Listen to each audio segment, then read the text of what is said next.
ಗುರುರ್ಬ್ರಹ್ಮ ಗುರುರ್ವಿಷ್ಣು ಗುರುರ್ದೇವೋ ಮಹೇಶ್ವರಃ ಗುರು ಸಾಕ್ಷಾತ್ ಪರಬ್ರಹ್ಮ ತಸ್ಮೈ ಶ್ರೀ ಗುರವೇ ನಮಃ. ಧ್ಯಾನ ಮೂಲ ಗುರುಮೂರ್ತಿ, ಪೂಜೆ ಮೂಲ ಗುರುಪಾದ, ಮಂತ್ರ ಮೂಲ ಗುರುವಾಕ್ಯ, ಮುಕ್ತಿ ಮೂಲ ಗುರುಕೃಪಾ. ಶ್ರೋತ್ರಿಯ ಬ್ರಹ್ಮನಿಷ್ಠ ಸದ್ಗುರು ಬಸವಾನಂದರ ಪಾದ ಕಮಲಗಳಿಗೂ ಅವರ ಪ್ರತಿರೂಪದಂಥ ನಿಜಗುಣಪ್ಪನವರ ಪಾದ ಕಮಲಗಳಿಗೂ ನನ್ನ ದೀರ್ಘದಂಡ ಪ್ರಣಾಮಗಳನ್ನು ಸಲ್ಲಿಸುತ್ತಾ, ಸದ್ಗುರು ಮಾರ್ತಾಂಡ ಸಾಬಾಯಿ ಸದ್ಗುರುಗಳ ಪಾದ ಕಮಲಗಳಿಗೂ ಹಾಗೂ ರಾಯಪ್ಪ ಸದ್ಗುರುಗಳ ಪಾದ ಕಮಲಗಳಿಗೂ ನನ್ನ ದೀರ್ಘದಂಡ ಪ್ರಣಾಮಗಳನ್ನು ಸಲ್ಲಿಸುತ್ತಾ, ಗುರು ಸ್ವರೂಪದಂಥ ನನ್ನ ಪತಿದೇವರಿಗೂ ಕೂಡ ನನ್ನ ದೀರ್ಘದಂಡ ಪ್ರಣಾಮಗಳನ್ನು ಸಲ್ಲಿಸುತ್ತಾ, ಮನದಲ್ಲಿ ಸ್ಮರಿಸಿಕೊಳ್ಳುತ್ತಾ, ತಮ್ಮೆಲ್ಲರಿಗೂ ವಂದಿಸುತ್ತಾ, ಇವತ್ತಿನ ಪರಮಾರ್ಥ ಗೀತೆ ಒಳಗೆ 7ನೇ ಗತಿ ಶುರುವಾಗ್ಯದ.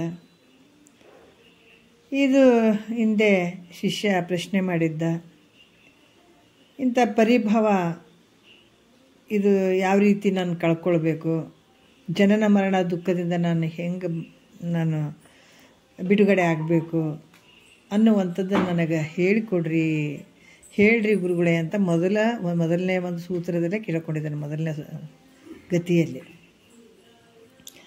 ಈ ಪ್ರಶ್ನೆ ಗುರುಗಳು ಈ ಗತಿಯಲ್ಲಿ ಈ ಸಪ್ತ ಭೂಮಿಕೆಗಳನ್ನು ಹೇಳ್ತಾ ಇದ್ದಾರೆ. ಇದೇ ಸಂಸಾರ ನಿವೃತ್ತಿಗೆ ಸಾಧನ ಆಗಿರುವಂಥದ್ದು. ಸಂಸಾರ ನಿವೃತ್ತಿ ಅಂದರೆ ಜನನ ಮರಣ. ಈ ದುಃಖಗಳಿಂದ ಬಿಡುಗಡೆ ಆಗಬೇಕಾಗಿತ್ತಂದರೆ ಈ ಸಪ್ತ ಭೂಮಿಕೆಗಳು ಭಾಳ ಮುಖ್ಯವಾಗಿರುವಂಥದ್ದನ್ನು ಹೇಳುತ್ತಾರೆ. ಏನು ಹೇಳ್ತಾರೆ? ಇಂತು ಈ ನಿಜ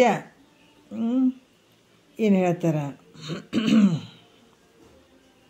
ಯಾಕಂತಂದ್ರೆ ಇಲ್ಲಿ ಹಲವಾರು ವಿಚಾರಗಳನ್ನು ಇಲ್ಲಿ ಹೇಳ್ತಾರೆ ಅವರು. ಇಂತು ಈ ನಿಜ ಸಾಧ್ಯವನ್ನೊಲವಿಂ ತಿಳುಪಿದೆನು ಈಗಳೆಸೆವ ಸಾಧಕರುಗಳು ಇರವಂ ತತ್ಸಾಧನ ತತಿಯಂ ಸಂತರೊಡಂಬಟ್ಟು ಕೇಳುವ ತೆರದಿಂದ ಉಸುರುವೆಂ ಅಂತ ಹೇಳ್ತಾರೆ ಅವರು. ಏನು ಹೇಳ್ತಾರೆ? ಇಂತು ಅಂದರೆ ಈ ಪ್ರಕಾರ, ನಿಜ ಸಾಧ್ಯವಂದರೆ ಅಪರೋಕ್ಷವಾಗಿರುವಂಥ ಆತ್ಮಸ್ವರೂಪವನ್ನೇ ಪ್ರೀತಿಯಿಂದ ಹೇಳಿದೆ. ಇವಾಗ ಏನು ಹೇಳ್ತಾರೆ ಅಂದ್ರೆ ಮೋಕ್ಷದ ಅಪೇಕ್ಷೆಗಳ ಒಂದು ಸ್ವರೂಪವನ್ನು, ಆ ಸಾಧನಗಳ ಸಮೂಹವನ್ನು ನಾನು ಹೇಳ್ತೇನೆ. ಮೋಕ್ಷವನ್ನು ಪಡ್ಕೊಳ್ಬೇಕನ್ನುವಂಥ ಅಪೇಕ್ಷೆ ಉಳ್ಳಂಥವ್ರು ಏನಿರ್ತಾರೆ ಅವರು ಈ ಸ್ವರೂಪವನ್ನು ಪಡ್ಕೊಳ್ಬೇಕಾದ್ರೆ ಅದಕ್ಕೆ ಸಾಧನಗಳು ಯಾವ ರೀತಿ ಅದಾವ ಅನ್ನುವಂಥದ್ದನ್ನು ಜ್ಞಾನಿಗಳು ಏನು ಒಪ್ಪುವಂಗೆ, ಹೌದೌದು ಎಷ್ಟು ಚೆಂದಾಗಿ ಹೇಳಿದಾರ ಅನ್ನುವಂಗೆ ನಾನು ನಿನಗೆ ತಿಳಿಸ್ತೀನಿ ಅಂತ ಹೇಳ್ತಾರೆ ಅವರು. ಆದರೆ ಈ ವಿಚಾರ ಹೆಂಗದಾವಂತಂದ್ರೆ ನನ್ನ ಸ್ವಕಲ್ಪಿತದಿಂದ ಹೇಳಿದಂಥದ್ದಲ್ಪ, ವೇದಗಳಲ್ಲಿ ಹೇಳಿದಂಥ ವಿಚಾರಗಳನ್ನು ನಾನು ಹೇಳ್ತೀನಿ ಅನ್ನುವಂಥ ವಿಚಾರವನ್ನು ಹೇಳಿ 1ನೇ ನುಡಿಯಿಂದ ನೋಡೋಣ. ಯಾಕಂತಂದ್ರೆ ಈಗ ಶಿಷ್ಯನ ಪ್ರಶ್ನೆಯನ್ನು ಕುರಿತು ಖುಷಿ ಪಡ್ತಾರೆ ಗುರುಗಳು. ಎಂಥ ಒಂದು ಅದ್ಭುತವಾದಂಥ ಪ್ರಶ್ನೆಯನ್ನು ಕೇಳಿದೆ. ಜಗತ್ತಿನೊಳಗೆ ಯಾರು ಕೇಳ್ತಾರೆ ಇಂಥ ಪ್ರಶ್ನೆನ? ಬರೀ ಭೋಗದ ವಿಚಾರಗಳನ್ನೇ ಕೇಳ್ತಾರೆ. ಅದು ಹಂಗಾಗಲಿಲ್ಲ, ಇದು ಹಿಂಗಾಯಿತು, ಹಿಂಗಾಗಬಾರ್ದಾಗಿತ್ತು, ಹಂಗಾಗಬೇಕಾಗಿತ್ತು, ಇದನ್ನು ಹಿಂಗೆ ಮಾಡಿರಿ ಗುರುಗಳೇ, ಹಂಗೆ ಮಾಡಿರಿ ಅಂತ ಈ ಥರದಿಂದನೇ ಕೇಳ್ತಾರೆ ಎಲ್ಲರೂ. ಆದರೆ ನನ್ನ ನಿಜ ಸ್ವರೂಪ ಏನು, ಈ ಸಂಸಾರ ಅನ್ನುವಂಥದ್ದೇನು, ಈ ಜನನ ಮರಣದ ಬಿಡುಗಡೆ ಹೆಂಗಾಗ್ತದಂತ ಈ ಪ್ರಶ್ನೆಯನ್ನು ಕೇಳಿದು ಶಬಾಷ್ ಅಂತ ಹೇಳ್ತಾರೆ ಗುರುಗಳು. ಯಾರಿಗೆ? ಶಿಷ್ಯನಿಗೆ. ಅದಕ್ಕೆ ಈ ಮೋಕ್ಷಕ್ಕೆ ಅನಾಧಿಕಾರಿಗಳು ಯಾರು ನಮಗೆ ಗೊತ್ತಾಗಬೇಕಲ್ಲ. ಎಲ್ಲರೂ ಸಂಸಾರದಾಗ ಅದೀವಿ, ಎಲ್ಲರೂ ಜನನ ಮರಣಕ್ಕೆ ಗುರಿಯಾದಂಥವ್ರು ಅದೀವಿ, ಈ ಸಂಸಾರಗಳನ್ನು ಮಾಡ್ತಾಯಿದ್ದೀವಿ, ವ್ಯವಹಾರ ಮಾಡ್ತಾಯಿದ್ದೀವಿ ಜಗತ್ತಿನೊಳಗೆ, ಹೌದಿಲ್ಲ? ಆದ್ರೆ ಮತ್ತು ಎಲ್ಲರೂ ಒಂದೇ ಥರ ಕಾಣಿಸ್ತಾರೆ. ಅಧಿಕಾರಿಗಳು ಯಾರು, ಅನಾಧಿಕಾರಿಗಳು ಅದಾರ ಯಾರು ಅಂತ ನಾವು ಗೊತ್ತು ಮಾಡಿಕೊಂಡಾಗ ಇವರು ಅನಧಿಕಾರಿಗಳು ಅದಾರಪ್ಪ ಈ ಮೋಕ್ಷಕ್ಕಂತ ತಿಳ್ಕೊಳ್ಳೋಕೆ ಸಾಧ್ಯ ಆಗ್ತದೆ.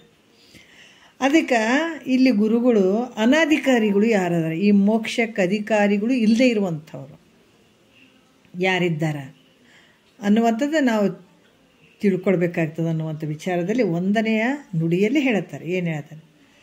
ಸಾಧು ಸುತನೆ ನೀ ಕೇಳಿದ ಈ ಅರ್ಥ ಸಾಧಕ ಜನಕ್ಕೆ ಅತ್ಯಂತ ಯಥಾರ್ಥ. ನೋಡ್ರಿ ಏನಂದ್ರೆ, ಸಾಧು ಸುತನೆ ನೀ ಕೇಳಿದ ಈ ಅರ್ಥ ಸಾಧಕ ಜನಕತ್ಯಂತ ಇತ್ಥಾರ್ಥ. ರಾಗಿ ವಿರಾಗಿಗಳೆಂದು ಇಳೆಯೊಳಗೆ ಆಗಲೇ ತೋರುತ್ತಿಹರು ಅವರೊಳಗೆ. ಭುಕ್ತಿ ಸುಖಂ ಸಂಸಾರದೊಳುಂಟು ಮುಕ್ತಿ ನೈದಲ ಅದರೊಳೇನುಂಟು.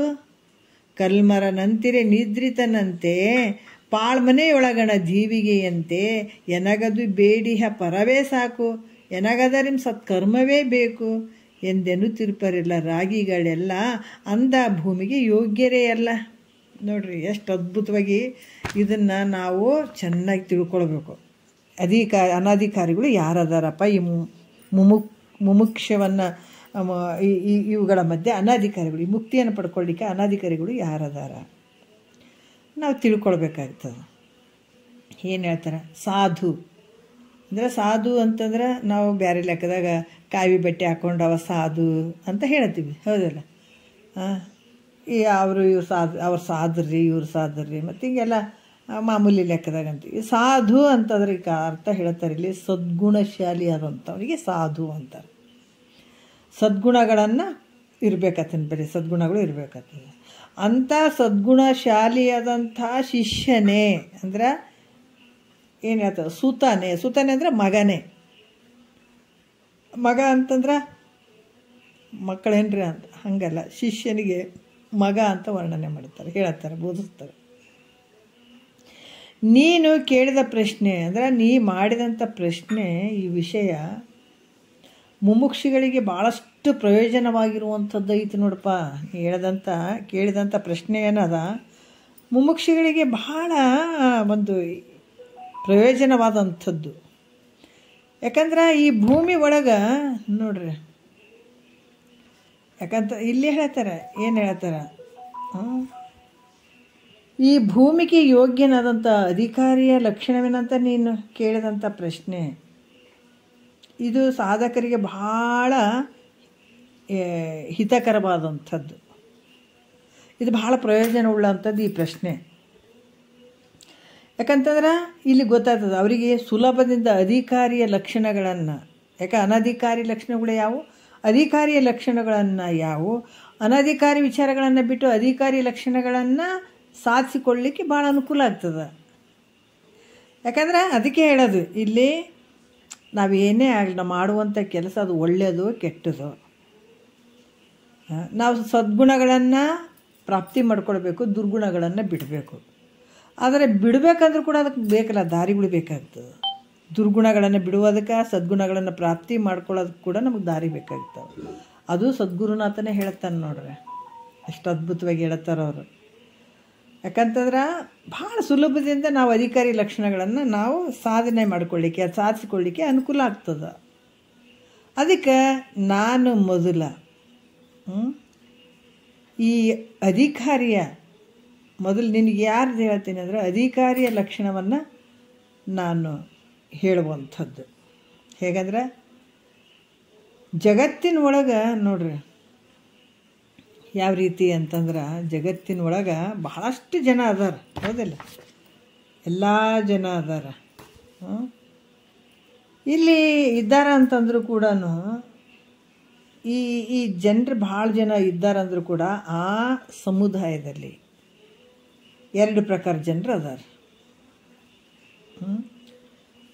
ಇಲ್ಲಿ ವಿಚಾರಗಳನ್ನು ಹೇಳ್ತಾರೆ. ಯಾಕಂತಂದ್ರೆ ಕೆಲವು ಅಧಿಕಾರಿ ಅನಧಿಕಾರಿ ಲಕ್ಷಣಗಳನ್ನು ನಾನು ಹೇಳ್ತೀನಿ ನಿನಗೆ, ಎರಡೂ ರೀತಿಯಿಂದ ಹೇಳ್ತೀನಿ, ನಿನಗೆ ಗೊತ್ತಾಗಲಿ. ಅಧಿಕಾರಿ ಹೆಂಗಿರ್ತಾನೆ ಅನ್ನೋದು ಗೊತ್ತಾಗಲಿ, ಅನಧಿಕಾರಿ ಹೆಂಗಿರ್ತಾನೆ ಅನ್ನೋದು ಅವ್ರ ಲಕ್ಷಣಗಳನ್ನು ನನಗೆ ಚೆನ್ನಾಗಿ ತಿಳಿಸ್ತೀನಿ.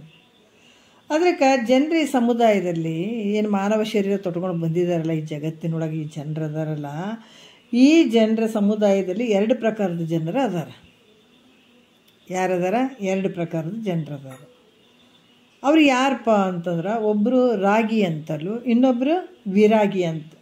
ಇವರಿಬ್ಬರು ಅದಾರ. ಎಲ್ಲರೂ ಮನುಷ್ಯರ ಥರ ಕಾಣ್ತಾರಂದ್ರೂ ಕೂಡ ಅವ್ರೊಳಗೆ ಏನದವ, ಒಬ್ಬ ರಾಗಿ ಹಂಗದನ, ರಾಗಿ ಅಂತ ಅನ್ಸ್ಕೊಳ್ತಾನೆ, ಒಬ್ಬ ವಿರಾಗಿ ಅಂತ ಅನ್ಸ್ಕೊಳ್ತಾನೆ. ಈ ರೀತಿ ಇಬ್ಬರು ಅದಾರಪ್ಪ.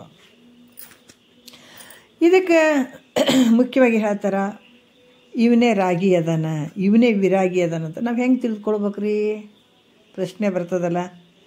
ಭಾಳ ಗೊಂದಲಗಳು ಅದಾವ. ಮತ್ತು ಇವ ರಾಗಿ ಅದನ ವಿರಾಗಿ ಅದನ ಅಂತ ನಾವು ಹೆಂಗೆ ತಿಳ್ಕೊಬೇಕಂತ ನೀವು ಕೇಳ್ಬೋದು.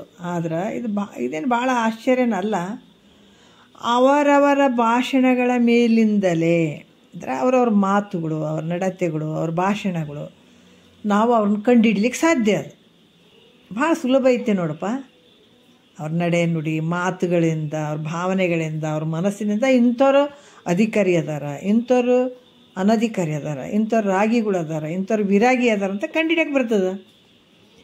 ಈಗ ರಾಗಿಯ ಮಾತುಗಳು ಹೆಂಗಿರ್ತಾವ, ಆತನ ಭಾಷಣ ಹೆಂಗಿರ್ತದೆ, ಆತನ ವಿಚಾರಗಳು ಹೆಂಗಿರ್ತಾವ ಅಂತಂದ್ರೆ ಕೇಳು. ಯಾಕಂದ್ರೆ ಈ ರಾಗಿಯು ಶಬ್ದ, ಸ್ಪರ್ಶ, ರೂಪು, ರಸ, ಗಂಧ. ಯಾಕಂತಂದ್ರೆ ಇವು ಪಂಚ ವಿಷಯಗಳು. ಇವು ಈ ಪಂಚ ವಿಷಯಗಳಿಂದ ಕೂಡಿದಂಥ ಅನೇಕ ಭೋಗ್ಯ ಪದಾರ್ಥಗಳು ಅದಾವೆ. ಅಂದ್ರೆ ನಾನಾ ರೀತಿಯಿಂದ ಶಬ್ದ, ಸ್ಪರ್ಶ, ರೂಪು, ರಸಗಂಧ ಈ ಪಂಚ ವಿಷಯಗಳಿಂದ ಕೂಡಿದಂಥ ಭೋಗ ಮಾಡಲಿಕ್ಕೆ ಅನೇಕ ರೀತಿಯಿಂದ ಪದಾರ್ಥಗಳು ಅದಾವೆ.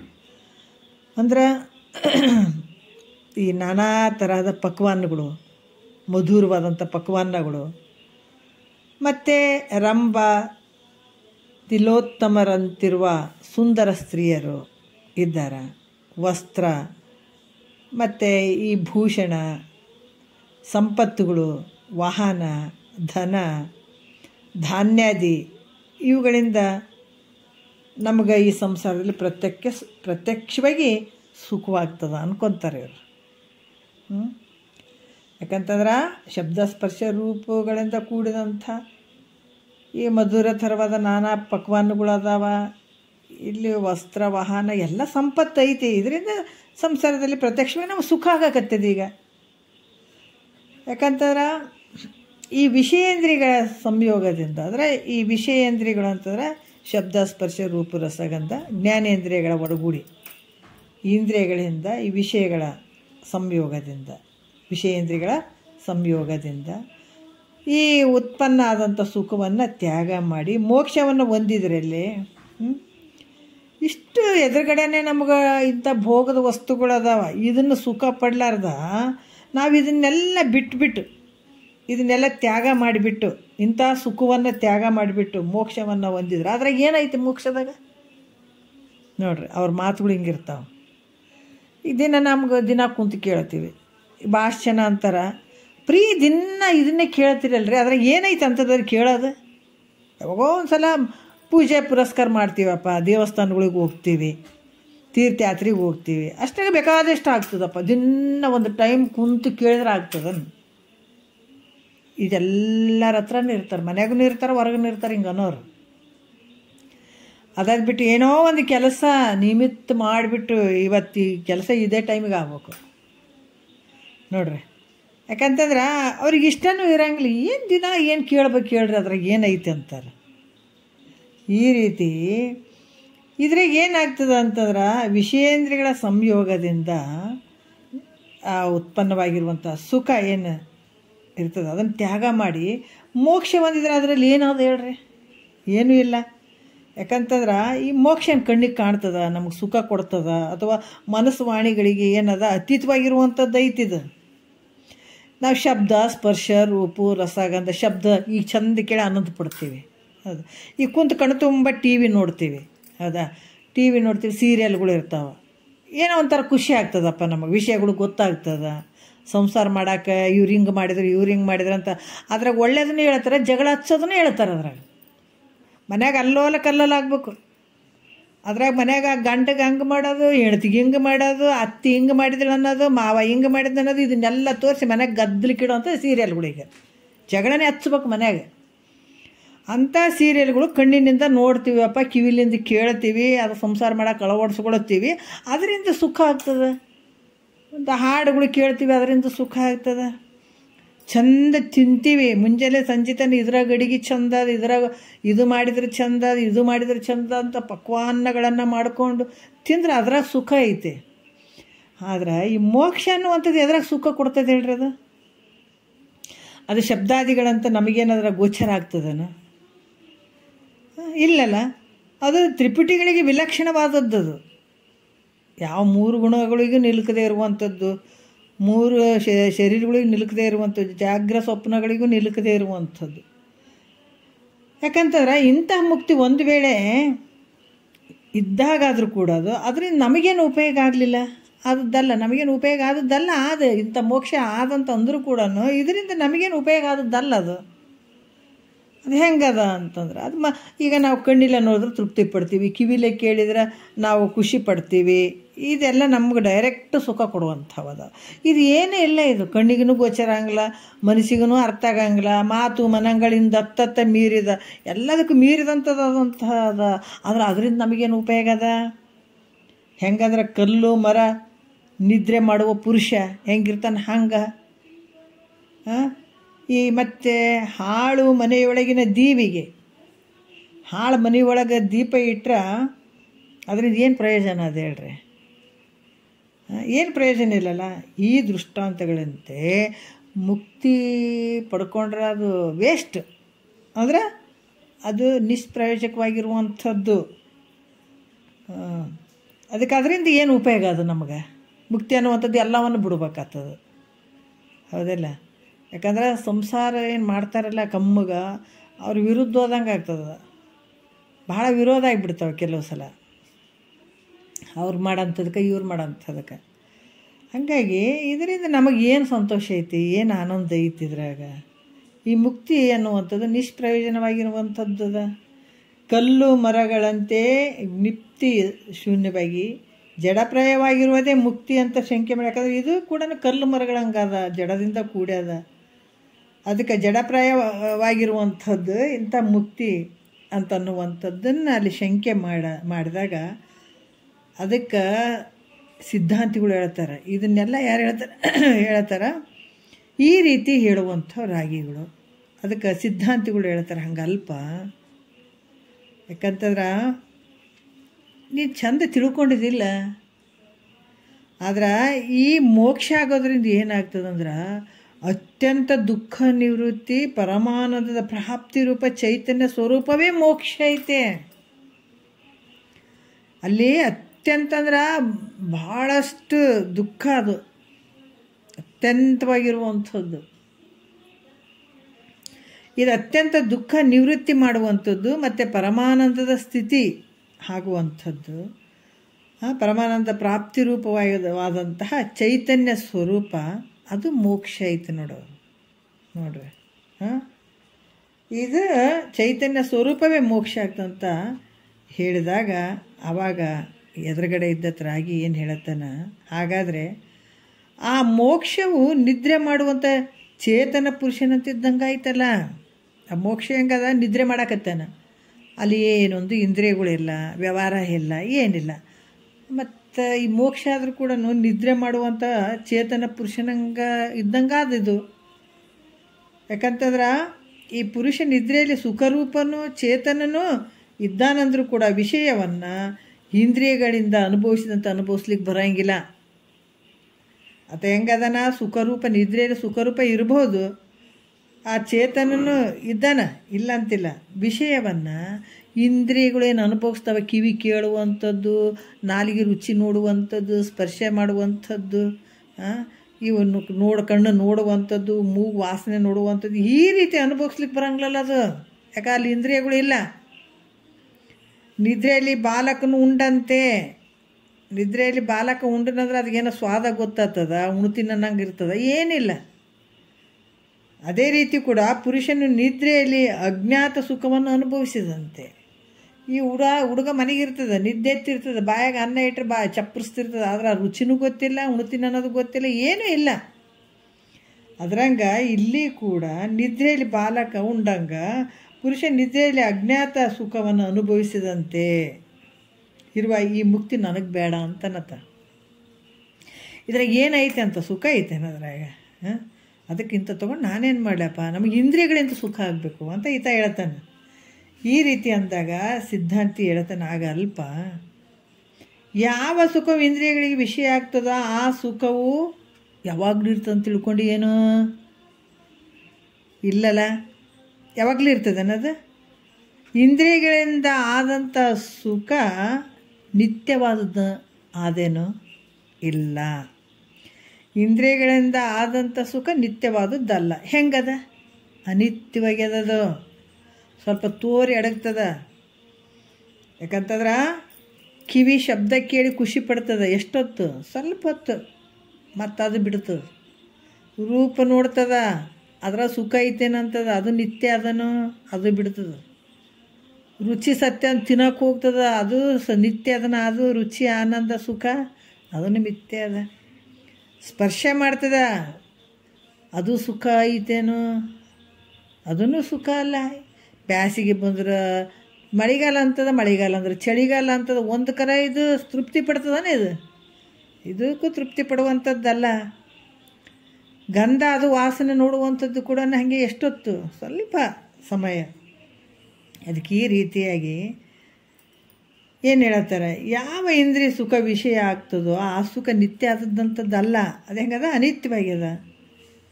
ಯಾವ ಸುಖವು ಅತೀಂದ್ರಿಯವಾಗಿರೋದು ಅದು ನಿತ್ಯ. ಅಂದರೆ ಇಂದ್ರಿಯಕ್ಕೆ ನಿಲುಕದೇ ಇರುವಂಥದ್ದು ಆನಂದ ಐತಿ ಒಂದು ಅತೀಂದ್ರಿಯ. ಯಾಕಂತಂದ್ರೆ ನನಗೆ ನಿಜವಾಗಿ ಒಂದು ಅನುಭವ ಅಂತೂ ಭಾಳ ಆಯ್ತು ನನಗೆ. ಯಾಕಂದರೆ ಇಂದ್ರಿಯಗಳಿಗೆ ಅತೀತವಾಗಿರುವಂಥದ್ದು ಒಂದು ಶಕ್ತಿ ನಮ್ಮ ಹತ್ರ ಐತಿ. ಅದು ಅನುಭವಕ್ಕೆ ಬಂದಾಗ ಗೊತ್ತಾಗ್ತದೆ. ಕೆಲವು ಸಲ ಅನುಭವಕ್ಕೆ ಬರ್ತದೆ.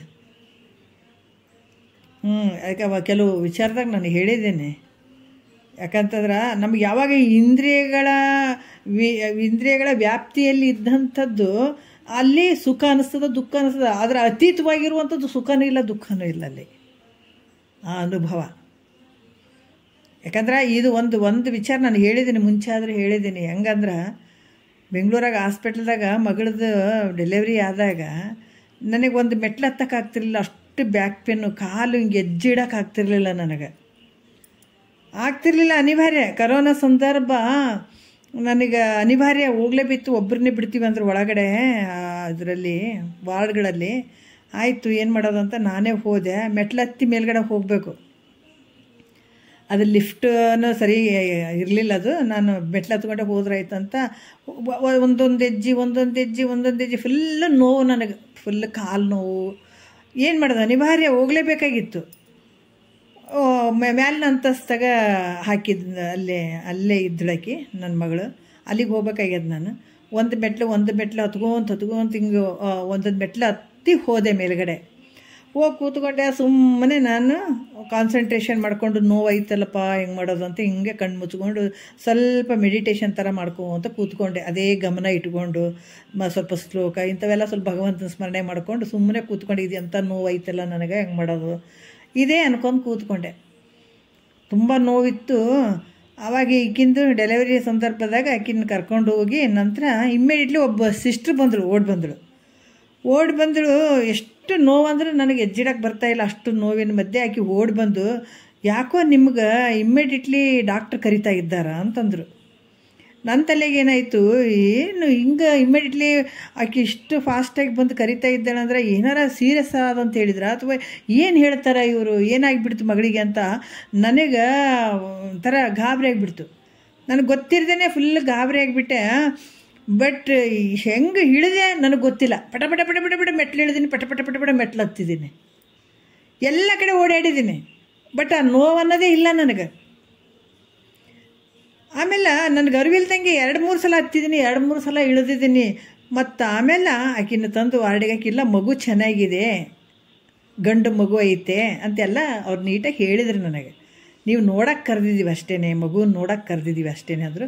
ಆವಾಗ ಸಮಾಧಾನ ಆಯಿತು. ಬಂದು ಮೇಲ್ಗಡೆ ಮತ್ತೆ ಪಟಪಟ ಹತ್ತಿ ಮೇಲ್ಗಡೆ ಬಂದು ಕೂತ್ಕೊಂಡು ಒಂದು 10 ನಿಮಿಷ ಕೂತ್ಕೊಂಡು ಆಮೇಲೆ ಯೋಚನೆ ಮಾಡ್ತೀನಿ. ಬರಬೇಕಾದಾಗ ನಾನು ಇಷ್ಟು ನಡ್ಕೊತ ಬರೋಕ್ಕಾಗಲಿಲ್ಲ. ಆದ್ರೆ ಇಷ್ಟು ಒಂದು 2-3 ಸಲ ಹತ್ತಿದೆ, 2-3 ಸಲ ಇಳಿದೆ, ಆ ನೋವೇ ಕಂಡು ಬರಲಿಲ್ಲಲ್ಲ, ಇದು ಹೆಂಗಾಯಿತು ಅಂತ ತುಂಬ ಯೋಚನೆ ಮಾಡಿದೆ. ನನಗೆ ಆವಾಗ ಗೊತ್ತಾಯಿತು, ಅದು ಇಂದ್ರಿಯಕ್ಕೆ ಮೀರಿದಂಥ ಒಂದು ಶಕ್ತಿ ನಮ್ಮ ಹತ್ರ ಐತೆ. ಅದು ನಿಜವಾಗಿ ನಮಗೆ ಇವೆಲ್ಲ ಕೇಳಿದಾಗ ಒಂದೊಂದು ಅನುಭವಕ್ಕೆ ಬರ್ತಾ ಹೋಗ್ತಾವೆ. ಅದು ಮೀರಿದಾಗ ಈ ಶರೀರ ಯಾವ ರೀತಿ ವರ್ತನೆ ಮಾಡಿದರೂ ಕೂಡ ಇದಕ್ಕೆ ನೋವೂ ಇಲ್ಲ, ಆನಂದನೂ ಸುಖನೂ ಇಲ್ಲ, ಏನಿಲ್ಲ.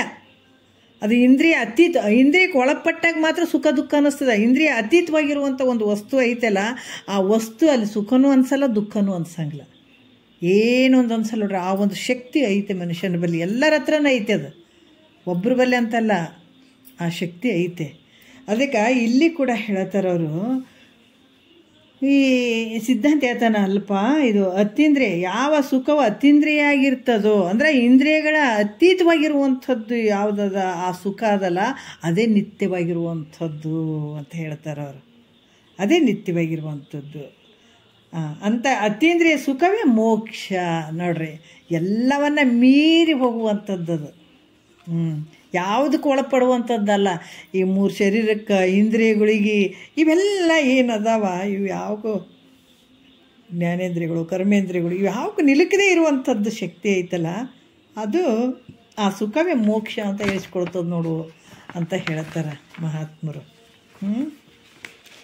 ಈ ರೀತಿ ಹೇಳಿದಾಗ ಅವಾಗ ವಾದಿ ಹೇಳ್ತಾನೆ, ಯಾವನ ರಾಗಿ ಹೇಳ್ತಾನೆ, ಏನು ಹೇಳ್ತಾನೆ, ಪ್ರತ್ಯಕ್ಷವಾಗಿ ನಮ್ಮ ಮನೆಯೊಳಗಿರುವ ದೀಪವು ನಮಗೆ ಪ್ರಯೋಜನವಾಗಿರುವಂತೆ. ನೋಡಪ್ಪ, ನಮ್ಮ ಮನೆ ಒಳಗೆ ಏನೈತೆ, ಆ ಮನೆ ಒಳಗೆ ದೀಪ ನಮಗೆ ಪ್ರಯೋಜನ ಅದ, ಬೆಳಕು ಕೊಡ್ತದೆ. ಆದ್ರೆ ಆ ರೀತಿ ಹಾಳು ಮನೆಯೊಳಗಿನ ದೀಪ ಪ್ರಯೋಜನ ಆಗಲಾರ್ದು. ನಮ್ಮೊಳಗಡೆ ಮನೆಗಿರುವಂಥ ದೀಪ ನಮಗೆ ಹೆಂಗೆ ಪ್ರಯೋಜನ ಆಗ್ತದ, ಹಾಳು ಮನೆಯೊಳಗಿನ ದೀಪ ಹೆಂಗೆ ಪ್ರಯೋಜನ ಆಗಲಾರ್ದಪ್ಪ.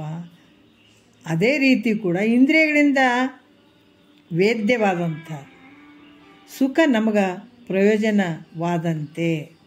ಇಂದ್ರಿಯಗಳಿಂದ ಆದಂಥ ಏನು ಸುಖ ಅದು ನಮಗೆ ಪ್ರಯೋಜನ ಆಗ್ತದೆ. ಆದರೆ ಅತೀಂದ್ರಿಯವಾದ ಮುಕ್ತಿಯ ಸುಖ ನಮಗೆ ಪ್ರಯೋಜನ ಆಗಂಗಿಲ್ಲ. ಅದು ಸ್ವಲ್ಪ ದೂರ ಅದಲ್ಲ, ಇಂದ್ರಿಯಗಳು ದಾಟಿ ಅದ, ಆ ಸುಖ ನಮಗೆ ಪ್ರಯೋಜನ ಆಗಿಲ್ಲ. ಇಂದ್ರಿಯಗಳಿಂದ ಏನಾಗ್ತದೆ, ನಮಗೆ ಶಬ್ದ, ಸ್ಪರ್ಶ, ರೂಪು, ರಸ, ಕಿವಿಗಳಿಂದ ಶಬ್ದ ಕೇಳೋದು ಖುಷಿ ಅನ್ನಿಸ್ತದೆ, ನೋಡೋದ್ರಿಂದ, ಕಣ್ಣಿಲೆ ನೋಡೋದ್ರಿಂದ ರೂಪು ಖುಷಿ ಅನ್ನಿಸ್ತದೆ. ಇವೆಲ್ಲ ಇದರಿಂದ ಸುಖ ಆಗ್ತದೆ. ಅತೀಂದ್ರಿಯವಾದಂಥ ಮುಕ್ತಿಯ ಸುಖ ನಮಗೆ ಪ್ರಯೋಜನ ಆಗಲ್ಲ ಅಂತ ಹೇಳ್ತಾನೆ ಆತ. ಅದರಿಂದ ನಮಗೆ ಮುಕ್ತಿ ಬೇಕಾಗಿಲ್ಲಪ್ಪ ಅಂತ ಆತ ಹೇಳ್ತಾನೆ. ಅದರಿಂದ ನಮ್ಗೆ ಏನಾಗ್ತದೆ, ಇಹಲೋಕ ಮತ್ತು ಪರಲೋಕ ಭೋಗಗಳಿದ್ರೆ ಸಾಕು. ಇಹಲೋಕದಲ್ಲಿ ಏನು ಭೋಗಿಸ್ತೀವಿ, ಹೆಂಡತಿ, ಮಕ್ಕಳು, ಹೆಣ್ಣು, ಹೊನ್ನು, ಮಣ್ಣು, ಇವು ನಮಗೆ ಭಾಳ ಸುಖ ಕೊಡುವಂಥವು ಅದಾವ. ಮತ್ತು ಇವನು ಬಿಟ್ಟು ಆದರೂ ಕೂಡ ಸ್ವರ್ಗಾದಿ ಭೋಗಗಳು ಅದಾವಲ್ಲ ಅಲ್ಲಿ ಪರಲೋಕದಾಗ, ಆ ಭೋಗಗಳು ನೋಡ್ರಿ. ಇಹ ಅಂದರೆ ಈ ಲೋಕದ ಭೋಗಗಳು, ಪರ ಅಂದ್ರೆ ಸ್ವರ್ಗಾದಿ ಭೋಗಗಳು ಮುಂದೆ ಹೋದ್ಮೇಲೆ. ಇಷ್ಟು ಸಾಕು. ಯಾಕಂತಂದರೆ ಇಹೆ ಪರ ಭೋಗಗಳು ಇವನ್ನ ನಾವು ಇಲ್ಲಿ ಸಂತೋಷ ಇರಬೇಕು, ಪರಲೋಕದಲ್ಲಿ ಸಂತೋಷ ಇರಬೇಕಂದ್ರೆ ಯಜ್ಞ ಯಾಗದಿ ಸತ್ಕರ್ಮಗಳನ್ನು ಮಾಡೋದ್ರಿಂದ ಇವೆಲ್ಲ ಪ್ರಾಪ್ತ ಆಗ್ತಾವೆ ನಮಗೆ. ಮತ್ತು ಇಲ್ಲಿ ನಮಗೆ ಒಳ್ಳೆಯದಾಗ್ಲಪ್ಪ ಅಂತ ಇಲ್ಲಿ ಏನಾದರೂ ಕಾಮ್ಯ ಭಾವನೆಯಿಂದ ಎಲ್ಲ ಕರ್ಮಗಳನ್ನು ಮಾಡುವಂಥದ್ದು ಇದು ನಮಗೆ ಸುಖ ಕೊಡ್ತದೆ. ಮತ್ತು ಪರಲೋಕದಾಗ ನಾವು ಇಂಥ ಒಂದು ಸ್ವರ್ಗಾದಿ ಭೋಗವನ್ನು ಅನುಭವಿಸ್ಬೇಕಂತ ಅಲ್ಲಿ ಭಾವ ಇಟ್ಕೊಂಡು ನಾವೇನಾರ ಸತ್ಕರ್ಮಗಳನ್ನು ಮಾಡಿದರೆ, ಅದು ವೇದಗಳಲ್ಲಿ ಹೇಳಿದಂಥ ವಿಚಾರಗಳನ್ನೇ ನಾವು ಮಾಡಿದಾಗ ಇಹದಲ್ಲೂ ಸುಖ ಆಗ್ತದೆ, ಪರಲೋಕದಲ್ಲೂ ಸುಖ ಆಗ್ತದೆ ನಮಗೆ. ಈ ಸತ್ಕರ್ಮಗಳನ್ನು ಮಾಡೋದ್ರಿಂದ ನಮಗೆ ಈ ಥರ ಭೋಗಗಳು ಏನಾಗ್ತದೆ, ನಮಗೆ ಸುಖ ಕೊಡ್ತದೆ. ಈ ಕಾರಣದಿಂದ ಯಜ್ಞಾದಿಗಳನ್ನು ಅವಶ್ಯವಾಗಿ ಮಾಡಬೇಕು ನಾವು. ಇಹದಲ್ಲೂ ಪರಲೋಕದಲ್ಲಿ ಆನಂದವಾಗಿರ್ಬೇಕಾದ್ರೆ ಯಜ್ಞಾದಿಗಳನ್ನು ಮಾಡಬೇಕು ನಾವು. ಇದೇ ನಿಜವಾದ ಪುರುಷಾರ್ಥ ಇರುವಂಥದ್ದು, ನಾವು ಮಾಡ್ಕೊಳ್ಬೇಕಾದಂಥದ್ದು ಇದು. ಇದನ್ನು ತ್ಯಾಗ ಮಾಡಿ ಮೋಕ್ಷವನ್ನು ಬಯಸುವವರೆಲ್ಲ ಆಲಸ್ಯ ಉಳ್ಳಂಥವ್ರವರು. ನೋಡಿ, ಈಗ ನಾನು ಜಪ ಮಾಡ್ತೀನಿ, ತಪ ಮಾಡ್ತೀನಿ, ನಾನಾ ರೀತಿಯಿಂದ ಯಜ್ಞ ಯಾಗಾದಿಗಳನ್ನು ಮಾಡ್ತೀನಿ, ಇಹದಲ್ಲೂ ಸುಖದಿಂದ ಇರ್ತೀನಿ, ಪರಲೋಕದಲ್ಲೂ ಸುಖದಿಂದ ಇರ್ತೀನಿ. ಮತ್ತು ಇದಕ್ಕಾಗಿ ನಾನು ಬಡ್ದಾಡ್ಬೇಕು, ಇದನ್ನು ಮಾಡಬೇಕು ಅಂದರೆ ಈ ಕಾರಣದ ಯಜ್ಞಾದಿಗಳನ್ನು ನಾನು ಅವಶ್ಯವಾಗಿ ಇಂಥ ಕರ್ಮಗಳನ್ನು ಮಾಡಬೇಕು ನಾನು. ಇದು ಮುಖ್ಯವಾಗಿರುವಂಥದ್ದು ನೋಡಿ, ಯೋಗ್ಯವಾಗಿರುವಂಥದ್ದು ಇದು. ಇದನ್ನು ಬಿಟ್ಬಿಟ್ಟು ಬರೀ ಮೋಕ್ಷ ಬಯಸುವವರೆಲ್ಲರೂ ಹೆಂಗದಾರ, ಅವರು ಆಲಸ್ಯಗಳದಾರ, ಆಲಸ್ಯ ಉಳ್ಳಂಥವ್ರು ಅದಾರ ಅವರು. ಈ ರೀತಿ ನೋಡ್ರಿ, ಈ ರೀತಿ ಹೇಳುವಂಥವ್ರು ಎಲ್ಲರೂ ಏನಾಗ್ತಾರ, ರಾಗಿಗಳು ಅಂತ ಹೇಳ್ತಾರೆ ಅವರಿಗೆ. ರಾಗಿಗಳು ಇವರು ಮುಂದೆ ಹೇಳುವಂಥ ಈ ಭೂಮಿಕೆಗಳಿಗೆ ಅಧಿಕಾರಿಗಳು ಅಲ್ಲ. ಭಾಳ ಚೆನ್ನಾಗಿ ಹೇಳತ್ತಾರೆ. ಇಲ್ರಿ, ಕೆಲವರು ಇದನ್ನು ಕೇಳೋಕೆ ಇಷ್ಟಪಡಂಗಿಲ್ಲ. ಬರೀ ಕರ್ಮಗಳನ್ನು ಪೂಜೆ ಮಾಡಬೇಕು, ಗುಡಿ ಗುಂಡಾರ ಸುತ್ತರಿಬೇಕು, ಅಲ್ಲಿ ಹೋಗ್ಬೇಕು, ಇಲ್ಲಿ ಹೋಗ್ಬೇಕು. ಅದಕ್ಕೆ ಮಹಾತ್ಮರು ಹೇಳ್ತಾರಲ್ಲ, ಮರವ ಕಂಡಲ್ಲಿ ಸುತ್ತುವರಯ್ಯ, ನೀರ ಕಂಡಲ್ಲಿ ಮುಳುಗುವರಯ್ಯ, ಮರವ ಕಂಡಲ್ಲಿ ಸುತ್ತುವರಯ್ಯ, ಬತ್ತುವ ಹರಿಯುವ ಬತ್ತುವ ನೀರನ್ನು ಕಂಡು ಒಣಗುವ ಮರವನ್ನು ಕಂಡು ಬಲ್ಲವರು ನಿಮ್ಮನ್ನೆತ್ತ ಬಲ್ಲವರು ಕೂಡಲ ಸಂಗಮ ದೇವ ಹೇಳ್ತಾರಲ್ಲ, ಅದು ವಚನ ಇದೆ ನೋಡ್ರಿ, ಭಾಳ ಚಂದ. ಈ ಥರದಲ್ಲೇ ಮುಳುಗಿದವ್ರು ಇಂಥದನ್ನು ಕೇಳೋಕೆ ಇಷ್ಟಪಡ್ತಾರನ್ನ ಅವರು. ಅದರಿಂದ ಏನಾಗ್ತದೆ, ಸುಮ್ಮ ಕುಂತು ಕೇಳೋದ್ರಿಂದ ಏನಾಗ್ತದೆ, ಅದ್ರಾಗ ಏನು ಹೇಳ್ಯಾರ ಇದ್ರಾಗ ಏನು ಹೇಳ್ಯಾರ, ಅವು ಬೇಕಾಗಿಲ್ಲ ಅಂತ. ಈ ರೀತಿ ಭಾವ ಉಳ್ಳಂಥವ್ರು ಈ ಮೋಕ್ಷಕ್ಕೆ ಅಧಿಕಾರಿಗಳು ಅಲ್ಲ. ನಾವು ತಿಳ್ಕೊಂಡ್ಬಿಡ್ಬೇಕು. ಈ ಥರ ಏನಾದರೂ ಅಂತಿದ್ರಂದ್ರೆ ಇದಕ್ಕೆ ಅವ್ರಿಗೆ ಯೋಗ್ಯತೆ ಇಲ್ಲ. ಒಂದು ಏನಾದ್ರು ನೌಕರಿ ಮಾಡಬೇಕಾದ್ರೆ ಅವ್ರಿಗೆ ಕ್ವಾಲಿಫಿಕೇಷನ್ ಬೇಕಾಗ್ತದೆ. ಇಲ್ಲರಿ ನೀವು ಇಂಥ ಡಿಗ್ರಿ ತೊಗೊಂಡಿರ್ಬೇಕು, ಎಲ್ಲರೂ ಬಂದಿರ್ತಾರೆ, ಸರ್ಟಿಫಿಕೇಟ್ ಅದೆಲ್ಲ ತೊಗೊಂಡು ಬಂದಿರ್ತಾರೆ. ನೀವೇನು ಮಾಡಿರಿ, ಇಲ್ಲ ಇಂಥ ನೌಕರಿಗೆ ಇಂಥದ್ದೇ ಮಾಡ್ಬೇಕಂತೀರಿ, ಅವ್ರು ಏನು ಕ್ವಾಲಿಫಿಕೇಷನ್ ಇರುತ್ತೆ ಅವರು ಅದನ್ನು ಪಡ್ಕೊಳ್ತಾರೆ. ಇರದೇ ಇದ್ದರೆ ಇಲ್ಲರಿ ನೀವು ಇದೇನು ಮಾಡಿಲ್ಲಲ್ಲ, ಇದು ನಿಮ್ಗೆ ಸಂಬಂಧ ಬರೋಂಗಿಲ್ಲ, ಇದು ನಿಮ್ಮ ನೌಕರಿ ಆಗಲ್ಲ, ನಿಮಗೆ ನೀವು ನಡ್ರಿ ಅಂತ ಕಳಿಸ್ತಾರಲ್ಲ. ಹಂಗೆ ಇಲ್ಲಿನೂ ಕೂಡ ಇವ್ರು ಏನು ಅದಾರ, ಅದರಿಂದ ಏನಾಗ್ತದೆ, ಇದರಿಂದ ಏನಾಗ್ತದೆ, ಮುಕ್ತಿ ಪಡ್ಕೊಂಡ್ರೆ ಏನಾಗ್ತದೆ, ಕೇಳಿದ್ರೆ ಏನಾಗ್ತದೆ, ಅದರಿಂದ ಸುಖ ಆಗಿಬಿಡ್ತದೆ, ಆನಂದ ಆಗಿಬಿಡ್ತದೆ ಅನ್ನೋದು ಈ ಥರ ಏನು ಮಾತಾಡ್ತಿರ್ತಾರಲ್ಲ ಅವರು ರಾಗಿಗಳು ಅಂತ ಅನಿಸ್ಕೊಳ್ತಾರ. ಈ ಸಪ್ತಭೂಮಿಕೆಯ ಅವರು ಅಧಿಕಾರಿಗಳು ಅಲ್ಲ, ತಿಳ್ಕೊಬೇಕು. ಈ ರೀತಿ ತಿಳ್ಕೊಳ್ಬೇಕಾದಂಥದ್ದು ಅಂತ ಹೇಳಿ ಈಗ ಎರಡನೇ ನುಡಿಯಲ್ಲಿ ಹೇಳತ್ತಾರೆ. ಏನು ಹೇಳತ್ತಾರ ನೋಡೋಣ. ಈಗ ಹೇಳ್ತಾರ, ಕರ್ಮವಧಾರು ತೆರೆದೋಳೆಸೆದಿರ್ಕು, ಧರ್ಮವ ನರಿಯದು ವಿಧಿ ವಿಡಿದಿರ್ಕು, ಸುರಪದವಿಯುವುದೇ ಕಾಮ್ಯವೆನಿಕ್ಕು, ನರಕ ಪ್ರದವೇ ನಿಷಿದ್ಧಮೆನಿಕ್ಕು, ನೇಮದ ನಿತ್ಯಂ ಜಾತಿ ಪ್ರದವು, ನೇಮಿತ್ತಿಕವದು ಪುತ್ರ ಪ್ರದವು, ದುರಿತ ಹರವು ಹರಪೂಜೆ ನಮಕ್ಕು, ಪರಪದವಿಯುವುದೇ ವಾಸನೆಯಕ್ಕು, ಇವರೋಳ್ ಕಾಮ್ಯ ನಿಷೇಧವನುಳಿದು, ತವಕಮ್ಮಿ ಕುಳಿದವ ನೆರೆ ತಿಳಿದು, ಆಯಾ ಕರ್ಮವನ್ನು ಒಲವಿಂ ಮಾಡಿ ಆಯಾ ಫಲಬಹುದವರಿಗೆ ಕೂಡೆ ಅಂತ ಇಲ್ಲಿ ಹೇಳುವಂಥದ್ದು. ಏನು ಹೇಳ್ತಾರ ಅನ್ನುವಂಥದ್ದನ್ನು ಸ್ವಲ್ಪ ನೋಡೋಣ. ಭಾಳ ವಿಶೇಷವಾಗಿ ಅವರು ಹೇಳುತ್ತಾರೆ. ಏನು ಹೇಳ್ತಾರ ಅಂತಂದ್ರೆ, ಈಗ ಮೊದಲ ರಾಗಿ ವಿರಾಗಿ ಎರಡು ಥರ ಇರ್ತಾರಂತ ಹೇಳಿದರು. ರಾಗಿ ಏನು ಮಾಡ್ದ, ನನಗೆ ಮೋಕ್ಷ ಬೇಡ, ಇಹೆ ಪರ ಭೋಗಗಳಿದ್ರೆ ಸಾಕಪ್ಪ ಅಂತ ಅಂದ್ಕೊಂಡ. ಹೌದಿಲ್ಲ? ಆತ ಏನು ಹೇಳಿದ, ಕರ್ಮವಧಾರು ತೆರೆದೊಳೆಸದಿರ್ಕು. ಆತ ಏನು ಮಾಡ್ದ, ಇಹೆ ಪರ ಭೋಗಗಳಿದ್ರೆ ಸಾಕಪ್ಪ, ಬೇರೆ ಏನು ಬೇಕಾಗಿಲ್ಲ. ಇಹ ಪರ ಭೋಗಗಳಿಗೆ ಕಾರಣವಾದಂಥ ಸತ್ಕರ್ಮಗಳು ಏನದಾವ, ಇಹದಲ್ಲೂ ಸುಖ ಪಡಬೇಕು, ಪರಲೋಕದಲ್ಲೂ ಸುಖ ಪಡಬೇಕು, ಅಂಥ ಒಂದು ಸತ್ಕರ್ಮಗಳ ನನಗೆ ಅವಶ್ಯಕವಾಗಿ ಬೇಕು ಅಂತ ಹೇಳ್ತಾನತ. ಅದರಿಂದ ಕರ್ಮ ಎಷ್ಟು ಪ್ರಕಾರ ಆಗ್ಯದಪ್ಪ, ಸತ್ಕರ್ಮಗಳನ್ನು ಮಾಡ್ಬೇಕಂತನತ. ಇಹದಲ್ಲೂ ಪರಲೋಕದಲ್ಲೂ ಸುಖವಾಗಿರ್ಬೇಕಂತಂದ್ರೆ ನಾನು ಸತ್ಕರ್ಮಗಳನ್ನು ನನಗೆ ಮಾಡಲಿಕ್ಕೆ ಯೋಗ್ಯವಾಗಿರುವಂಥವು. ಅದಕ್ಕೆ ಅದರಿಂದ ಕರ್ಮ ಎಷ್ಟು ಪ್ರಕಾರ ಇದೆ ಅನ್ನುವಂಥದ್ದನ್ನು ಈ ವಿಚಾರದಲ್ಲಿ ಬಹಳಷ್ಟು ವಿಸ್ತಾರವಾಗಿ ಹೇಳಬೇಕಾಗ್ತದೆ. ಈ ಕರ್ಮ ಅನ್ನುವಂಥದ್ದು ಫಲಭೇದಗಳ ಮೂಲಕ ಅನೇಕ ಪ್ರಕಾರವಾಗಿ ಅದಾವೆ. ಇದು ಕರ್ಮದ ಫಲ ಈ ಭೇದಗಳ ಮೂಲಕ ಅನೇಕ ರೂಪವಾಗಿ ಅದಾವೆ. ಅವು ಯಾವುವು ಅಂತಂದ್ರೆ ಹೇಳ್ತಾರೆ. ಇಲ್ಲಿ ಕೂಡ ಹೇಳ್ತಾರೆ, ಪುರುಷ ಪ್ರವೃತ್ತಿ ಉದ್ದೇಶಾರ್ಥವಾಗಿ ವೇದಾದಿಗಳಿಂದ ಹೇಳಲ್ಪಟ್ಟಂಥದ್ದು. ಯಾಕಂದ್ರೆ ಇಷ್ಟ, ಪೂರ್ತ, ದತ್ತ ಮೊದಲಾದ ಕ್ರಿಯೆ ವಿಶೇಷಣಗಳೇ ವಿಹಿತ ಕರ್ಮ ಅನ್ನುವಂಥದ್ದು ಹೇಳಲ್ಪಡುವಂಥದ್ದು. ಯಾಕಂತಂದ್ರೆ ಇಲ್ಲಿ ಕೂಡ ವೇದಗಳಿಂದ ಹೇಳಿದಂಥದ್ದು ಈ ಬ್ರಾಹ್ಮಣ ವಧ, ಪರಸ್ತ್ರೀ ಗಮನ ಇವುಗಳನ್ನು ಮಾಡೋಕ್ಕೆ ಹೋಗಬೇಡ. ಈ ನಿಜಗುಂಡ್ರು ಕೂಡ ಬಹಳ ಚಂದ ಹೇಳುತ್ತಾರೆ. ಏನಂತಂದ್ರೆ, ಎಂತೊಲಿವನು ನಿನಗಿನ್ನೆಂತೊಲಿವನು, ಕರ್ಣತ್ರಯದ ದೋಷ ಮೇರೆ ಕಂತು ಕಾಲಪುರ ವೈರಿ ಗುರು ಶಂಭುಲಿಂಗ ತನಗಿನ್ನೆಂತೊಲಿವನು ಅನ್ನೋದ್ರಾಗ ಅಲ್ಲಿ ಪರವಧುವಿನ ಕೂಟ, ಅನ್ಯರ ವಿತ್ತಾಪಹರಣ, ಅಭಕ್ಷ್ಯ ಸೇವನೆ, ಹಿಂಸೆ, ಪರಿವಿಡದ ಈ 4 ಪಾಮರ ಜನ್ಮಕ್ಕೆ ಒಯ್ಯಂಥವು ಅಂತ ಹೇಳ್ತಾರೆ ಅವರು. ಅದಕ್ಕೆ ಇಲ್ಲಿ ಕೂಡ ಇವನು ಮಾಡೋಕ್ಕೆ ಹೋಗಬೇಡ. ಬ್ರಾಹ್ಮಣ ವಧ ಮಾಡುವಂಥದ್ದು, ಪರಸ್ತ್ರೀ ಗಮನವನ್ನು ಮಾಡುವಂಥದ್ದು, ಇವುಗಳನ್ನು ಮಾಡೋಕ್ಕೆ ಹೋಗಬೇಡ. ಅದಕ್ಕೆ ನಿನಗೆ ಇದರಿಂದ ಏನಾಗ್ತದಪ್ಪ, ಇದು ಮಾಡೋದ್ರಿಂದ ನಿನಗೆ ಇಲ್ಲಿ ಚಂದ ಕಾಣ್ಬೋದು, ನೀ ಮಾಡುವಂಥ ಕೆಲಸ ಚಂದ ಕಾಣ್ಬೋದು. ಆದ್ರೆ ನಿನಗೆ ಇದರಿಂದ ಏನು ಫಲ ಅದಪ್ಪ ಅಂದ್ರೆ ನರಕ ಲೋಕದ ಪ್ರಾಪ್ತಿ ಅದ. ಯಾಕಂದ್ರೆ ಹೇಳ್ತಾರೆ, ಪರವಧುವಿನ ಕೂಟ, ಅನ್ಯರ ವಿತ್ತಾಪಹರಣ, ಅಭಕ್ಷೆ ಸೇವನೆ, ಹಿಂಸೆ, ಇವು ಏನಾಗ್ತದೆ ನರಕಕ್ಕೆ ತೊಗೊಂಡು ಹೋಗ್ತಾವೆ ಇವು. ಮತ್ತು ನರಕದಲ್ಲಿ ಸುಮ್ಮನೆ ಇರಕ್ಕೆ ಬಿಡ್ತಾರೆ ನಿನಗೆ, ದೊಡ್ಡ ದೊಡ್ಡ ಮಳೆ ಹೊಡಿತಾರಂತ, ಮತ್ತು ಸುಡ ಎಣ್ಣೆಯಲ್ಲಿ ಹಾಕ್ತಾರಂತ, ಮತ್ತು ಕಾಲಿಗೆ ಅದಕ್ಕೆಲ್ಲ ದಪ್ಪ ಸಾಮಾನು ಕಟ್ಟಿ ಎಳ್ಕೊಂಡು ಹೋಗ್ತಾರಂತ ನರಕದಲ್ಲಿ. ಅದು ಒಂದಲ್ಲ ಎರಡಲ್ಲ, ವಿಚಿತ್ರ ಯಾತನೆಗಳು ಕೊಡ್ತಾರಲ್ಲಿ. ಮತ್ತು ನರಕದಲ್ಲಿ ಕೊಡುವಂಥ ಇಷ್ಟು ವಿಚಿತ್ರವಾದಂತಹ ನೋವುಗಳು, ಯಾತನೆಗಳಿಗೆ ನೀ ಗುರಿ ಆಗಬೇಕಾಗ್ತದ. ಹೀಗೆ ಹೇಳುವಂಥದ್ದು ಯಾವುದು, ಇದನ್ನು ಮಾಡೋಕ್ಕೆ ಹೋಗಬೇಡ, ಅದಕ್ಕೆ ಇಂಥದ್ದು ಮಾಡೋಕ್ಕೆ ಹೋಗಬೇಡ ಅಂತ ಹೇಳುವಂಥದ್ದು ನಿಷಿದ್ಧ ಕರ್ಮ. ಇಂಥದ್ದು ಮಾಡೋಕ್ಕೆ ಹೋಗಬೇಡ. ಮತ್ತು ಸ್ವರ್ಗಲೋಕವನ್ನು ಕೊಡುವಂಥದ್ದು ಕಾಮ್ಯ ಕರ್ಮ ಆಗ್ತದೆ. ಮಾಡಬಾರ್ದು, ನಿಷಿದ್ಧ ಕರ್ಮವನ್ನು ಮಾಡಬಾರ್ದು, ಇಂಥದ್ದು ಮಾಡಬಾರ್ದು ಅಂತ ಹೇಳಿದ್ದನ್ನು ನೀವು ಮಾಡಿದೆ ಅಂದ್ರೆ ಅದರಿಂದ ನರಕ ಪ್ರಾಪ್ತಿ ಆಗ್ತದೆ. ಮತ್ತು ಸ್ವರ್ಗಲೋಕವನ್ನು ಕೊಡುವಂಥದ್ದು ನೀವು ಮಾಡಿದ್ರೆ ಅದು ಕಾಮ್ಯ ಕರ್ಮ ಅನಿಸ್ಕೊಳ್ತದೆ. ಸ್ವರ್ಗಲೋಕ ಬೇಕು ಅಂತಂದ್ರೆ ಅದೇನು ಅನಿಸ್ಕೊಳ್ತದೆ, ಕಾಮ್ಯ ಕರ್ಮ ಅಂತ ಅನಿಸ್ಕೊಳ್ತದೆ.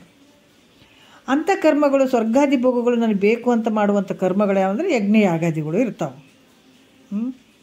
ಯಾಕಂತಂದ್ರೆ ಈ ಕಾರಿರಿ ಯಾಗ ಮಾಡೋದ್ರಿಂದ ಮಳೆ ಬರ್ತದಂತೆ, ಯಾಗ ಮಾಡೋದ್ರಿಂದ ಇದು ಕಾಮ್ಯ ಕರ್ಮ ಅಂತ. ಯಾಕಂದ್ರೆ ಮಳೆ ಬರಲಿ ಅಂತ ನಾವು ಯಾಗಗಳನ್ನು ಮಾಡೋದ್ರಿಂದ.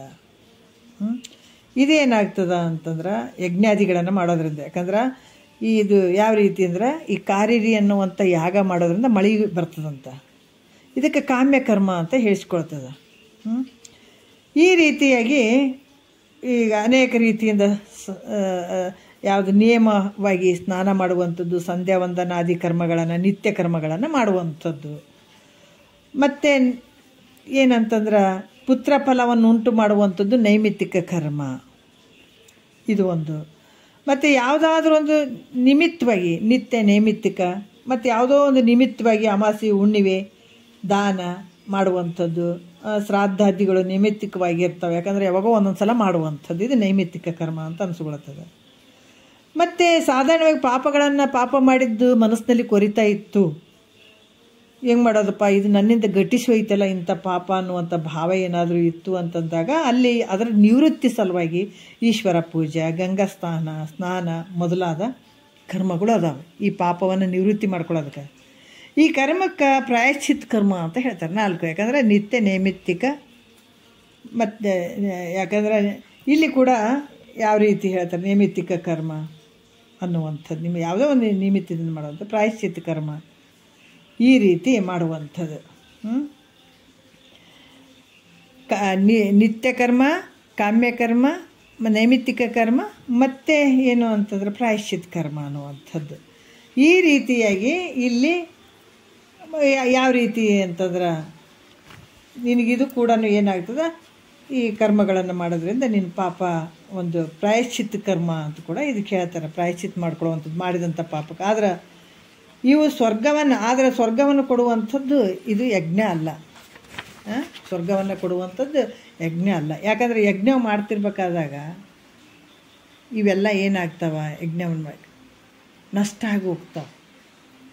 ಯಜ್ಞ ಮಾಡ್ತಿರುವಾಗ ನಷ್ಟವಾಗಿ ಹೋಗ್ತದೆ. ಅದರಿಂದ ನಷ್ಟವಾದ ಯಜ್ಞ ಕರ್ಮವು ಸ್ವರ್ಗ ಫಲವನ್ನು ಕೊಡೋಂಗಿಲ್ಲ. ನಷ್ಟವಾದಂಥ ಯಜ್ಞ ಕರ್ಮ ಏನಾಗ್ತದ ಅಲ್ಲಿ ಸ್ವರ್ಗ ಫಲವನ್ನು ಕೊಡೋಂಗಿಲ್ಲ. ಯಾವ ರೀತಿ ಅಂದ್ರೆ ಇಲ್ಲಿ ಕೂಡ ಏನು ಹೇಳ್ತಾರ ಅಂತಂದ್ರೆ, ಯಜ್ಞ ಕರ್ಮಗಳನ್ನು ಮಾಡಿದ ಸಂಸ್ಕಾರವು ಅಂತಃಕರಣದಲ್ಲಿ ಸಂಸ್ಕಾರ ರೂಪದಿಂದ ಉಳಿತದೆ. ಮರಣ ಕಾಲದಲ್ಲಿ ವಾಸನ ರೂಪವಾಗಿ ಅದೇನಾಗ್ತದೆ, ಉತ್ಪನ್ನ ಆಗ್ತದೆ. ಅದು ವಾಸನ ರೂಪವಾಗಿ ಇಲ್ಲಿ ಅಂತರ್ಯಾಮಿ ಪ್ರೇರಣೆಯಿಂದ ಒಡಗೂಡಿ ಸ್ವರ್ಗ ಫಲವನ್ನು ಕೊಡುತ್ತದೆ. ಏನೇ ನೀವು ಮಾಡಿದರೂ ಕೂಡ ಅಂತಃಕರಣದಲ್ಲಿ ಅದು ವಾಸನೆ ಇರ್ತದೆ, ಅಂದರೆ ಸಂಸ್ಕಾರ ರೂಪವಾಗಿ ಇರ್ತದೆ. ಅದಕ್ಕೆ ಈ ರೀತಿಯಾಗಿ ಇಲ್ಲಿ ಕೂಡ 6 ವಿಧವಾದ ಕರ್ಮಗಳು. ಇವನ್ನೆಲ್ಲ ಏನಪ್ಪ ಅಂದ್ರೆ ಈ ನಿಷ್ಕಾಮ ಕರ್ಮ, ಕಾಮ್ಯ ಕರ್ಮ, ನಿಷಿದ್ಧ ಕರ್ಮ, ನಿತ್ಯ ಕರ್ಮ, ನೈಮಿತ್ತಿಕ ಕರ್ಮ, ಪ್ರಾಯಶ್ಚಿತ್ತ ಕರ್ಮ ಅನ್ನುವಂಥವು 6 ಕರ್ಮಗಳು. ನಿಷ್ಕಾಮ ಕರ್ಮ ಅನ್ನುವಂಥದ್ದು, ಕಾಮ್ಯ ಕರ್ಮ ಅನ್ನುವಂಥದ್ದು, ನಿಷಿದ್ಧ ಕರ್ಮ ಅನ್ನುವಂಥದ್ದು, ನಿತ್ಯ ಕರ್ಮ ಅನ್ನುವಂಥದ್ದು, ನೈಮಿತ್ತಿಕ ಕರ್ಮ ಅಂಥದ್ದು, ಪ್ರಾಯಶ್ಚಿತ್ತ ಕರ್ಮ ಅಂಥದ್ದು. ಇವು 6 ಏನದಾವ ವಿಧಗಳಾದಂಥ ಕರ್ಮಗಳಲ್ಲಿ ಮೋಕ್ಷವನ್ನು ಅಪೇಕ್ಷೆ ಮಾಡುವಂಥವನು ಕಾಮ್ಯ ಮತ್ತು ನಿಷಿದ್ಧ ಕರ್ಮಗಳನ್ನು ತ್ಯಾಗ ಮಾಡಬೇಕು. 6 ರೀತಿಯಿಂದ ಕರ್ಮಗಳೇನು ಅದಾವ, ಅದರಲ್ಲಿ 2 ತ್ಯಾಗ ಮಾಡಬೇಕು. ಯಾವುದು? ಒಂದು ಕಾಮ್ಯ ಕರ್ಮ, ಒಂದು ನಿಷಿದ್ಧ ಕರ್ಮ. ಯಾಕಂತಂದರೆ ಈ ಕರ್ಮಗಳ ಫಲವಾದಂಥ ಸ್ವರ್ಗ ನರಕ ಭೋಗಗಳನ್ನು ಅನುಭವಿಸೋದಕ್ಕಾಗಿ ಈ ಜನ್ಮಗಳನ್ನು ತಾಳಬೇಕಾಗ್ತದೆ. ಯಾಕಂದರೆ ಸ್ವರ್ಗವನ್ನು ಅನುಭವಿಸ್ಬೇಕಂತ ಹೇಳ್ಬಿಟ್ಟು ಈ ಭಾವನೆ ಇಟ್ಕೊಂಡು ಕರ್ಮ ಮಾಡಿದರೂ ಕೂಡ ಸ್ವರ್ಗಕ್ಕೆ ಹೋಗ್ಬೇಕಾಗ್ತದೆ, ಮತ್ತು ನರಕನೂ ಅನುಭವಿಸ್ಬೇಕಾಗ್ತದೆ. ನಿಷಿದ್ಧ ಕರ್ಮ ಮಾಡಿದ್ರೆ ನರಕವನ್ನು ಅನುಭವಿಸ್ಬೇಕಾಗ್ತದೆ. ಇವೆರಡು ನರಕ ಭೋಗಗಳನ್ನು ಅನುಭವಿಸೋಕ್ಕೆ ಈ ಜನ್ಮಗಳನ್ನು ತಾಳಬೇಕಾಗ್ತದೆ. ಸ್ವರ್ಗ ನರಕವನ್ನು ಅನುಭವಿಸೋದಕ್ಕಾಗಿ ಈ ಒಂದು ಜನ್ಮಗಳನ್ನು ತಾಳಬೇಕಾಗ್ತದೆ. ಅದರಿಂದ ಈ 2 ಕರ್ಮಗಳನ್ನು ಬಿಟ್ಟು ಉಳಿದ ನಿತ್ಯ, ನೈಮಿತ್ತಿಕ ಮತ್ತು ಪ್ರಾಯಶ್ಚಿತ್ತ ಕರ್ಮ, ಅದು ಒಂದು ನಿಷ್ಕಾಮ ಕರ್ಮ, ಇವು ಕರ್ಮಗಳನ್ನು ಗುರುಮುಖದಿಂದ ತಿಳ್ಕೊಂಡು ಶ್ರದ್ಧೆಯಿಂದ ಆ ಕರ್ಮಗಳನ್ನು ಮಾಡಿದರೆ ಅವರಿಗೆ ಆಯಾ ಕರ್ಮಗಳ ಫಲಗಳು ಪ್ರಾಪ್ತಿಯಾಗ್ತಾವ. ನೋಡ್ರಿ, ಯಾಕಂದ್ರೆ 6 ರೀತಿಯಿಂದ ಕರ್ಮಗಳು ಅದಾವಲ್ಲ, ಈ ಕರ್ಮಗಳದಾಗ 2 ಬಿಡುವಂಥದ್ದು. ಕಾಮ್ಯ ಕರ್ಮ ಬಿಡಬೇಕು, ಮತ್ತು ನಿಷಿದ್ಧ ಕರ್ಮವನ್ನು ಬಿಟ್ಟು ಉಳಿದ ಕರ್ಮಗಳನ್ನು ನಿತ್ಯ, ನೈಮಿತ್ತಿಕ, ನಿಷ್ಕಾಮ, ಪ್ರಾಯಶ್ಚಿತ್ತ ಕರ್ಮಗಳನ್ನು ಮಾಡು. ಇದರಿಂದ ನಿನಗೆ ಆಯಾ ಕರ್ಮಗಳ ಫಲ ಸಿಗ್ತವೆ. ಅರ್ಥಾತ್ ನಿಷ್ಕಾಮ ಬುದ್ಧಿಯಿಂದ ಈ ಕರ್ಮಗಳನ್ನು ಮಾಡೋದ್ರಿಂದ ನೋಡ್ರಿ, ಅದಕ್ಕೆ ಇದು ಹೇಳೋದಕ್ಕೆ ಈ ಕರ್ಮಗಳು ಹೇಳೋದು ಅಂದರೆ ಏನಂದರೆ ನಿಷ್ಕಾಮ ಬುದ್ಧಿಯಿಂದ ನೀವು ಮಾಡಿದಾಗ, ಫಲಾಪೇಕ್ಷೆ ಇಲ್ಲದೇ ಮಾಡಿದಾಗ ಈ ಕರ್ಮಗಳನ್ನು ಮಾಡೋದ್ರಿಂದ ಏನಾಗ್ತದೆ? ಚಿತ್ತ ಶುದ್ಧಿ ಆಗ್ತದೆ, ಮನಸ್ಸು ಶುದ್ಧಿ ಆಗ್ತದೆ, ಅಂತಃಕರಣ ಶುದ್ಧಿ ಆಗ್ತದೆ. ಈ ರೀತಿಯಿಂದ ಆದಾಗ ನಿನಗೆ ಫಲವು ಏನು ಚಿತ್ತಶುದ್ಧಿ ಫಲ ರೂಪ ಪ್ರಾಪ್ತಿಯಾಗ್ತದೆ. ಇದು ನಿಷ್ಕಾಮ ಕರ್ಮ ಮಾಡೋದ್ರಿಂದ ಏನಾಗ್ತದೆ ಅಂದರೆ ಚಿತ್ತಶುದ್ಧಿ ಆಗ್ತದೆ, ಅಂತಃಕರಣ ಶುದ್ಧ ಆಗ್ತದೆ. ಈ ರೀತಿ ನಿನಗೆ ಈ ಫಲ ಪ್ರಾಪ್ತಿ ಆಗ್ತದಪ್ಪ ಅನ್ನುವಂಥ ವಿಚಾರವನ್ನು ಹೇಳ್ತಾರೆ. ಮತ್ತು 3ನೇ ನುಡಿ ನಾಳೆ ನೋಡೋಣ. ಒಂದೊಂದು ವಿಚಾರಗಳು ಭಾಳ ಅದ್ಭುತವಾಗಿ ಹೇಳ್ತಾರೆ. ಈಗ 6 ಕರ್ಮಗಳ ಬಗ್ಗೆ ಹೇಳಿದ್ರು, ಏನು ಮಾಡಬೇಕು, ಏನು ಬಿಡ್ಬೇಕು ಅನ್ನುವಂಥದ್ದನ್ನು ಹೇಳಿದರೆ ನಾಳೆ 3ನೇ ನುಡಿ ಇಟ್ಕೊಂಡು ಮಾತಾಡೋಣ. 1-2 ಗುರುಪಾದಕ್ಕೆ ಅರ್ಪಿಸಿ ಹರ ಓಂ.